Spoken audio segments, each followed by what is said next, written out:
देश के सर्वोच्च सदन में भारतीय जनता पार्टी के सांसदों ने मंत्री पीयूष गोयल के नेतृत्व में जो कुछ भी किया वो अत्यंत शर्मनाक है, वो अत्यंत दुर्भाग्यपूर्ण है और सत्ता पक्ष की दबंगई को प्रदर्शित करता है।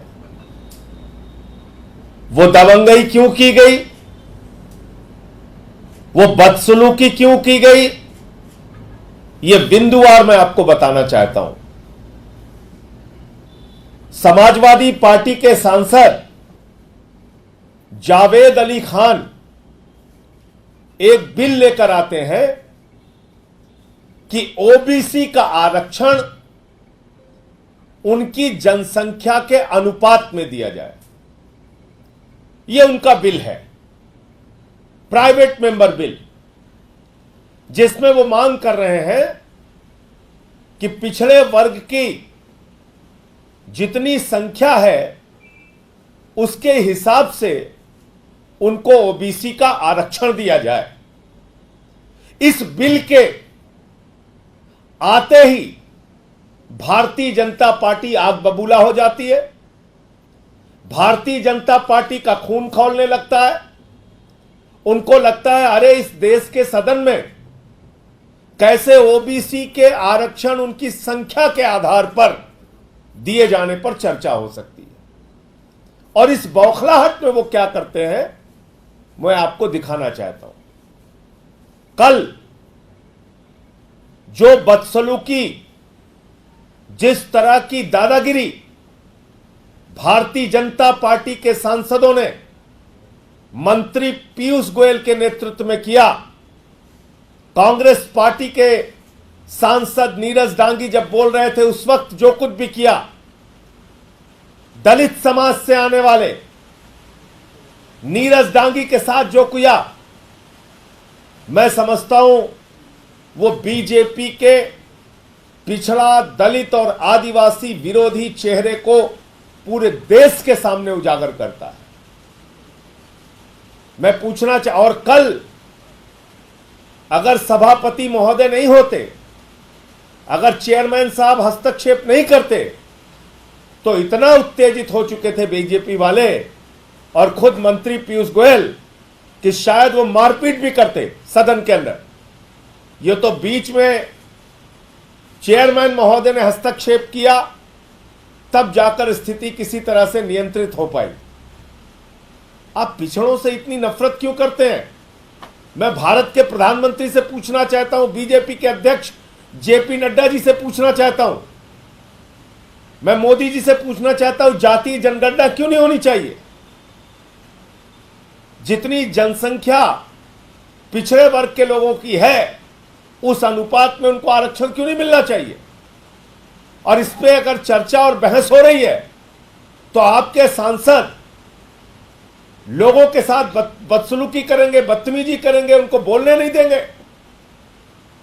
ये कैसे आप सदन की कार्रवाई चलाना चाहते हैं? मैं पहला वीडियो दिखाना चाहता हूं।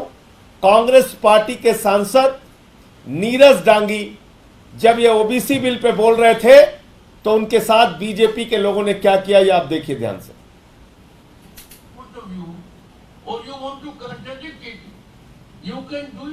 नहीं, 1 मिनट 35 सेकंड का एक वीडियो।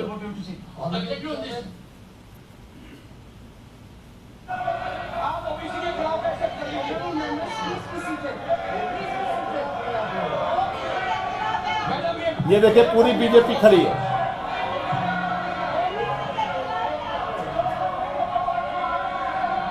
ये सदन में ओबीसी के खिलाफ है। ये सामने आ गया है। मैं कंटिन्यू करना चाहूंगा मैम। 50% की सीमा को खत्म। ये कांग्रेस के सांसद है नीरज डांगी। आरक्षण शुरू में पिछड़ी जातियों के उत्थान के लिए था और समय के साथ में जातियों को लाभ प्रदान करने के लिए आरक्षण की सीमा बढ़ाना चाहते हैं। तमिलनाडु में पहले से ही 69% आरक्षण है और इसे भी सुप्रीम कोर्ट में चुनौती दी गई। लगातार बीजेपी हंगामा कर रही है। कांग्रेस सदैव ही संसद में ये मांग करती रही है कि जाति आधारित जनगणना कराई जानी चाहिए, क्योंकि 30 राज्यों और केंद्र शासित प्रदेशों में पिछड़े वर्ग ये जातीय जनगणना की मांग कर रहे हैं। कोटा सीमा पहले ही पार कर चुके हैं। भाजपा को ओबीसी समुदाय का समर्थन प्राप्त है, लेकिन ये मैडम को देखिए जो चेयर पे बैठी हैं, वो दूसरों को मना कर रही है, बीजेपी सांसदों को, कि आप लोग बैठ जाइए, वो नहीं सुन रहे उनकी बात। इन्हें बोलना है, इसलिए सामान्य वर्ग को आरक्षण देने अब ये हाउस एजन हो गया, स्थगित हुआ। ये पहला वीडियो, 1 मिनट रोक दीजिए। पहला वीडियो आपने देखा, चेयर पे जो मैडम बैठी हुई हैं वो लगातार बीजेपी सांसदों को रोक रही हैं। कांग्रेस पार्टी के सांसद Neeraj Dangi OBC bill pay बोल रहे हैं, जो खुद दलित समाज से आते हैं। पूरी बीजेपी लग के उनको बोलने नहीं दे रही है, पूरी बीजेपी। और मैडम चेयरमैन को, जो वाइस चेयरमैन जो बैठी हुई थी, उनको हाउस एडजर्न करना पड़ा 1 घंटे के लिए। अब दूसरा, पीयूष गोयल जो मंत्री हैं, उनकी गलत बयानी देखिए आप। Or you want to contradict it? You can do it at your term. Yes, Mr. Piyush Goyal, what do you have to say? Exactly on this. Sir, I just saw on my Twitter handle a tweet by Honorable Member Shri Sanjay Singh Ji, in which he is making an allegation that BJP is against, amongst others, Adivasis. It is they who made the ruckus in the house. It is they who insulted a lady who was sitting in the chair, who comes from the Adivasi, comes from the Adivasi. ये मंत्री, 1 minute, ये मंत्री जी का, इनकी गलत बयानी आपने देख ली। ये कह रहे हैं कि विपक्ष के लोगों ने रकस क्रिएट किया, जबकि आपके सामने मैंने वीडियो दिखाया, पूरी की पूरी बीजेपी खड़ी थी जब कांग्रेस पार्टी के सांसद ओबीसी बिल पे बोल रहे थे। और मैंने इसको लेकर ट्वीट किया कि ओबीसी आरक्षण के मुद्दे पर सदन में चर्चा हो रही थी। मैं अपना ट्वीट भी पढ़ देता हूं कि मैंने ट्वीट क्या किया था। और उसमें बीजेपी के सांसदों ने चर्चा होने नहीं दिया, चर्चा को रोकने का काम किया। और इस ट्वीट पे मंत्री जी आग बबूला होके ऐसे बोल रहे हैं, और इनके पीछे पूरी की पूरी बीजेपी खड़ी होके फिर मेरे साथ उन्होंने जो किया मैं आपको बता रहा हूं। राज्यसभा में मोदी सरकार का पिछड़ा वर्ग विरोधी चरित्र सामने आया। सपा सांसद जावेद अली खान के पिछड़ों की संख्या के आधार पर आरक्षण दिए जाने के प्राइवेट मेंबर बिल पर बीजेपी ने खूब हंगामा किया और सदन स्थगित करा दिया। बीजेपी पिछड़ों, दलितों, आदिवासियों के खिलाफ हमेशा थी, हमेशा रहेगी। ये ट्वीट मैंने किया। और क्यों किया, ये भी आपको दिखाया कि नीरज डांगी जो दलित समाज से सांसद हैं, कांग्रेस पार्टी के सांसद हैं, ओबीसी बिल पे बोल रहे हैं, उनको बोलने नहीं दिया। मैडम वाइस चेयरमैन जो बैठी हैं चेयर के ऊपर, जो आदिवासी समाज से हैं, वो बार बार रोक रही है बीजेपी के लोगों को, please be seated, please be seated. उनकी बात नहीं सुने, उनको अपमानित किया, हाउस एडजर्न होना पड़ा 1 घंटे के लिए। उसके बाद झूठा एलिगेशन मंत्री मेरे ऊपर लगा रहे हैं कि ये ट्वीट इन्होंने गलत किया। और तब सारी की सारी बीजेपी ऐसे खड़े होकर चिल्लाने लगी, ऐसे टूट पड़ी जैसे अगर चेयरमैन महोदय वहां नहीं होते तो शायद मेरे साथ मारपीट करने के लिए आ जाते वहां, सदन के अंदर ही।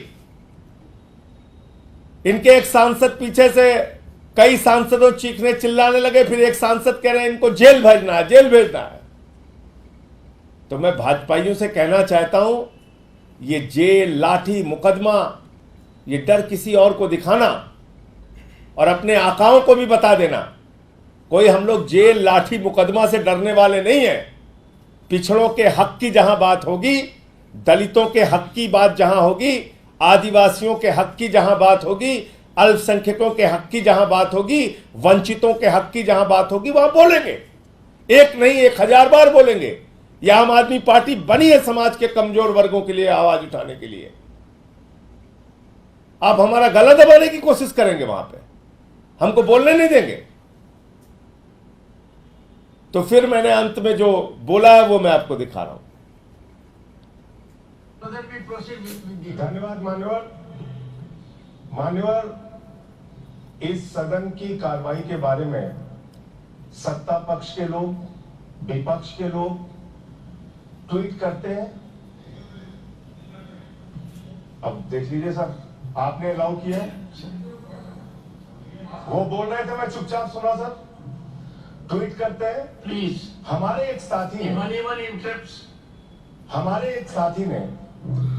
यहां पर ओबीसी आरक्षण जनसंख्या के आधार पर दिया जाए, ये बहस, ये आपको बोल रहा सर, वो बहस में हिस्सा ले रहे थे नीरज जागी जी, सब लोगों ने रोका सर। सर एक मिनट सर, हाउस क्यों एडजर्न हुआ सर? एक मिनट सर, हाउस सर, मुझे आपने 2 मिनट का टाइम दिया है, प्लीज 2 मिनट का सर टाइम दिया, मुझे अपनी बात कहने दीजिए। इन लोगों ने रोका, हाउस एडजर्न हुआ सर। अगर रोका नहीं तो हाउस एडजर्न क्यों हुआ? आपने रोका, मैंने उसको ट्वीट कर दिया, मंत्री जी नाराज हो रहे हैं, इतने लोग इनके पीछे खड़े होके हमको धमका रहे हैं। हम धमकियों से डरने वाले लोग नहीं है। आप जेल भेजने की धमकी दे रहे हैं आपके सामने सर, उधर से कह रहे हैं इनको जेल में भेजा जाएगा। अरे भेजो जेल में भेजना चाहते हो भेजो। ये वाजपेयी जी हमारे राज्य से आते कहते इनको जेल में भेजा जाएगा। अरे भेजो जेल में। जेल से कौन डरता है? किसको डरा रहे हो आप जेल से भाई? आप भेजिए जेल में सर, यही सदन से जेल भेज दीजिए सर, सदन से जेल भेज दीजिए। जेल से डराइए मत, मैं सीधे कह रहा हूं, सदन से जेल भेज दीजिए। आप सरकार में, सत्ता में, आप जेल भेजना चाहते हो। आप लोग चिल्ला रहे जेल भेजेंगे, जेल भेजेंगे, यही से भेजिए। okay. अगर Neeraj ji, Mr. Neeraj Gandhi, please start the debate. अंतिम Okay, अंतिम लाइन। Once again, अंतिम लाइन। मैं सिर्फ ये कहना चाहता हूं, ये मेरी प्रबल धारणा है भारतीय जनता पार्टी के बारे में कि वो दलितों, पिछड़ों, आदिवासियों की विरोधी है। बस बंद करिए। तो ये घटनाक्रम पूरी तरीके से हुआ और मैं फिर दोहरा रहा हूं, भारतीय जनता पार्टी दलितों, पिछड़ों, आदिवासियों, अल्पसंख्यकों, मुसलमानों, ईसाइयों, सिखों की विरोधी है। ये किसी के सगे नहीं है। और अगर ये ओबीसी का आरक्षण बिल आया है और भारतीय जनता पार्टी की नीयत साफ है तो इस बिल के वो पास करें। क्यों विरोध कर रहे हैं इस बिल का? अगर बीजेपी की नीयत ठीक है, आप हमको जेल में भेजना चाहते हैं भेजिए, फांसी चढ़ाना चाहते हैं चढ़ाइए, लाठी चलाना चाहते हैं चलाइए, लेकिन यह बिल देश के पिछड़े वर्ग के लोगों के हित में है और इस बिल का समर्थन एक नहीं 1000 बार करेंगे। और हमारे किसी भी साथी सांसद को, भाजपाइयों को कान खोलकर सुन लेना चाहिए, जब तक मैं सदन के अंदर हूं, हमारे किसी भी विपक्षी सांसद को, चाहे वह कांग्रेस पार्टी का हो, चाहे वह समाजवादी पार्टी का हो, सीपीएम का हो, सीपीआई का हो, आरजेडी का हो, शरद पवार जी की पार्टी का हो या शिवसेना का हो या टीएमसी का हो, किसी भी पार्टी के सांसद को या डीएमके का हो, रोक टोक करोगे, जबरदस्ती करोगे तो उसके खिलाफ बोलूंगा, उसके खिलाफ आवाज उठाऊंगा। और ये बंदर घुड़की हमने बहुत देखी है तुम लोगों की, इसके चक्कर मत पड़ना। अगर तुम्हारी नीयत साफ है, मैं प्रधानमंत्री नरेंद्र मोदी जी से कहना चाहता हूं, मोदी जी अगर आपकी पार्टी की और आपकी नीयत साफ है तो इससे बढ़िया और अच्छा बिल कोई नहीं आ सकता। इस बिल को पास कीजिए, आप इसको पास कीजिए। जनसंख्या के आधार पर ओबीसी का आरक्षण होना चाहिए। कराइए देश के अंदर जातीय जनगणना, पता कीजिए कितने ओबीसी समाज के लोग हैं और उसके आधार पर आप आरक्षण पास कीजिए। इस बिल का विरोध करके भारतीय जनता पार्टी ने अपने काले चेहरे को पूरे देश के सामने बेनकाब किया है। यह दिखाया है कि किस तरीके से वो एक इतने शानदार और अच्छे बिल का विरोध करने के लिए आमादा हैं जो पिछड़े समाज के हक में है। कब से लड़ाई लड़ी जा रही है इसकी, कब से आवाज उठाई जा रही है। बाबा साहब डॉक्टर भीमराव अंबेडकर जी हों या डॉक्टर लोहिया हों या तमाम वो नेता समाजवादी जिन्होंने नारा लगाया था एक जमाने में, बहुत पहले नारा लगाया था, सन सोपा ने बांधी गांठ पिछड़े पावे 100 में 60। 1931 के बाद आपने जातीय जनगणना नहीं कराई। बताइए कैसे पता चलेगा किस वर्ग की कितनी संख्या है, कितनी हिस्सेदारी होनी चाहिए। और इस बिल का खुलेआम बेनकाब हो गई है बीजेपी, खुलेआम विरोध कर रही है सदन के अंदर। मैंने आपको ये पूरा मामला दिखा दिया। अब आपको कुछ आंकड़े बताना चाहता हूं जो आपकी जानकारी के लिए बहुत जरूरी है। ये भारत सरकार का रिप्लाई है। ये उच्च न्यायालय में जजों की क्या संख्या है जाति के आधार पर। अब आपको मैं सुनाता हूं इसको। यह सरकार का जवाब है। वर्ष 2018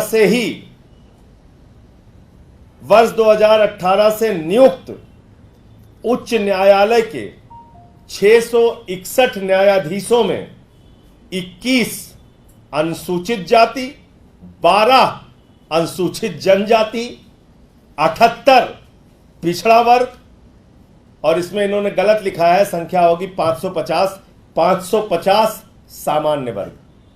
यानी सामान्य वर्ग से 550 जज है 2018 के बाद जो नियुक्त हुए हैं हाई कोर्ट के अंदर। ओबीसी से 78 है, एसटी से शेड्यूल ट्राइब से 12 है और एससी से शेड्यूल कास्ट से 21 है। ये मेरा जवाब नहीं है, मोदी जी की सरकार का जवाब है। यह है, इसलिए ये लोग विरोध कर रहे हैं। जब हमने पूछा कि क्या जुडिशरी में आरक्षण की व्यवस्था लागू करने की कोई योजना है, मंत्री जी का जवाब है, वो वीडियो आप लोगों ने देखा होगा, उन्होंने कहा साफ साफ कहा नहीं। चलिए ये भी बात, ये अलग हो गया।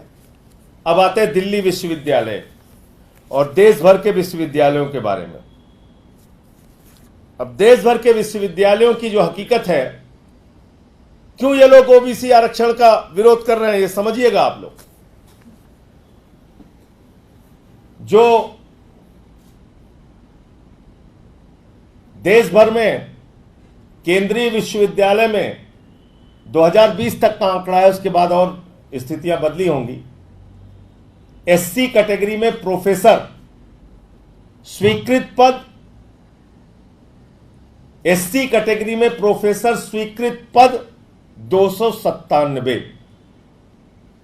मौजूदा लोग जो कार्यरत हैं 51, खाली पद 246। प्रतिशत में 82.82%। पूरे देश भर के विश्वविद्यालयों में एससी समाज के लिए जो पद आरक्षित है उसमें से 82% पद खाली है, उसको भरा नहीं गया। एसटी शेड्यूल ट्राइब स्वीकृत पद 133। मौजूदा जो लोग कार्यरत हैं मात्र 8, खाली पद 125। प्रतिशत में 93%। देश भर के विश्वविद्यालयों में 2020 तक शेड्यूल ट्राइब में जिन लोगों के पद स्वीकृत हैं, जितने पद स्वीकृत हैं उसमें से 93% खाली है। ओबीसी स्वीकृत पद 269, मौजूदा कार्यरत मात्र 9, खाली पद 260। 96% पद खाली हैं। ओबीसी में क्यों विरोध कर रहे हैं इस बिल का? ये लोग क्यों विरोध कर रहे हैं? भाजपा वाले ओबीसी में, पिछड़ा वर्ग में स्वीकृत पद 269 है, जो कार्यरत है उनकी संख्या 9 है, 260 पद खाली हैं, लगभग 96% पद खाली हैं। अब बात करते हैं पीडब्ल्यूडी कैटेगरी, डिसेबल्ड। स्वीकृत पद 70 है, जो मौजूदा कार्यरत लोग हैं वो 10 है, और खाली पद की संख्या है 60। यानी कि उनका भी, जो दिव्यांग है उनका भी 85.71% पद खाली पड़ा हुआ है।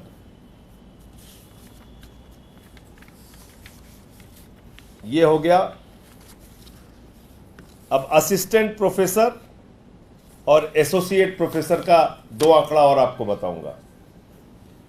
असिस्टेंट प्रोफेसर में देश भर के 40 केंद्रीय विश्वविद्यालयों में, ये भी 40 केंद्रीय विश्वविद्यालयों के स्वीकृत पद थे, ये भी 40 केंद्रीय विश्वविद्यालयों के स्वीकृत पद है। असिस्टेंट प्रोफेसर में शेड्यूल कास्ट के लिए, अनुसूचित जाति के लिए स्वीकृत पद 1352 है। मौजूदा जो कार्यरत लोग हैं वो 975 है, खाली पद 377 है, और प्रतिशत में इसकी संख्या 27.92 है। यानी कि 27% पद एससी के असिस्टेंट प्रोफेसर में खाली हैं। एसटी स्वीकृत पद 696, मौजूदा कार्यरत 463, खाली पद 233, यानी शेड्यूल ट्राइब में 33.4% पद खाली है। ओबीसी स्वीकृत पद 2178, मौजूदा जो कार्यरत हैं वो 1267, और खाली पद 911, 41.82% पद असिस्टेंट प्रोफेसर की पोस्ट पे खाली है। जो दिव्यांग लोगों के लिए आरक्षित पद है, स्वीकृत पद है 308, मौजूदा कार्यरत 151, खाली पद 157, यानी कि 50% पद खाली है, जो डिसेबल्ड, दिव्यांग उस कैटेगरी में आते हैं जिनको आरक्षण मिलता है। अब आ जाइए एसोसिएट प्रोफेसर। एसोसिएट प्रोफेसर में एससी कम्युनिटी के 602 स्वीकृत पद हैं, 141 लोग काम कर रहे हैं, 661 पद खाली है, 76% पद खाली है। एसटी में, शेड्यूल ट्राइब में 286 पद स्वीकृत है, 40 लोग काम कर रहे हैं इस कैटेगरी से, 246 पद खाली है, 86.01% पद खाली है। ओबीसी में 544 स्वीकृत पद है, 31 लोग काम कर रहे हैं, 513 खाली पद है, 94% पद खाली है ओबीसी कैटेगरी में एसोसिएट प्रोफेसर के। पीडब्ल्यूडी कैटेगरी दिव्यांगों के लिए 132 पद स्वीकृत है, 13 लोग काम कर रहे हैं, 119 पद खाली है, 90% पद खाली है। ये पूरी सच्चाई है, इसलिए ये ओबीसी आरक्षण का विरोध कर रहे हैं। इनको ओबीसी के, और तब मैं अगर कहता हूं कि भारतीय जनता पार्टी दलितों, पिछड़ों, आदिवासियों और इसके साथ एक और जोड़ देता हूं कैटेगरी, दिव्यांगों तक की विरोधी है, उनका भी हक मारा है। ये तो मैंने खाली एक आंकड़ा दिया है विश्वविद्यालयों का। और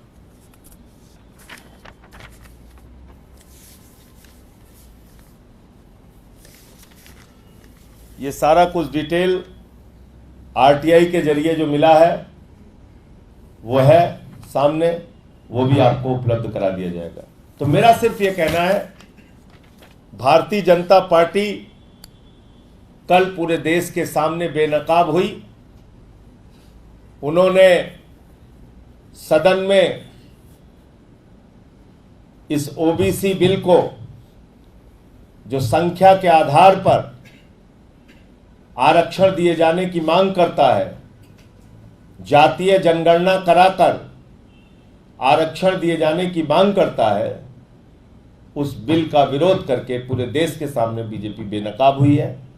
ये बातें आपको कहनी थी। और एक जो जानकारी आपको कल हमारे महामंत्री ने दिया होगा, संदीप पाठक जी ने, 30 तारीख को अरविंद केजरीवाल जी की रिहाई की मांग को लेकर और उनकी बीमारी के सवाल को लेकर जिस तरह से उनको जेल में प्रताड़ित किया जा रहा है और उनकी शुगर लेवल कई बार 50 से नीचे या 50 के आसपास पहुंची, जो खतरनाक स्थिति है। 70 से नीचे, 80 से नीचे ही अगर शुगर जाती है तो वो खतरनाक स्थिति होती है। उनकी शुगर तो कई बार 50 से नीचे जा चुकी है। इन सारे सवालों को लेकर 30 तारीख को जंतर मंतर पे धरना होगा, जिसमें इंडिया गठबंधन के तमाम नेता शामिल होंगे। कौन-कौन नेता आ रहे हैं ये भी बता दीजिए। वो सबसे बातचीत चल रही है। जब पूरी एक लिस्ट बन जाएगी फिर उसके बाद उसकी जानकारी आपको एक देंगे। सवाल और, नीति आयोग की बैठक चल रही है, ममता बनर्जी बैठक छोड़कर बाहर आ गई हैं और उन्होंने मीडिया में जो वक्तव्य दिया है वो पढ़कर आपको सुना रहा हूं। उन्होंने आरोप लगाया है कि उनको बोलने नहीं दिया गया, 5 मिनट का उन्हें समय दिया गया और उन्होंने कहा है कि अपोजिशन की तरफ से इकलौती सीएम थी और ये अपमानजनक है कि उन्हें बोलने नहीं दिया जाता।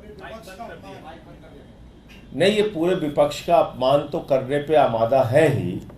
ईडी सीबीआई का दुरुपयोग करके सबको जेल में भेजते हैं, जांच एजेंसियों का दुरुपयोग करके जेल में भेजते हैं।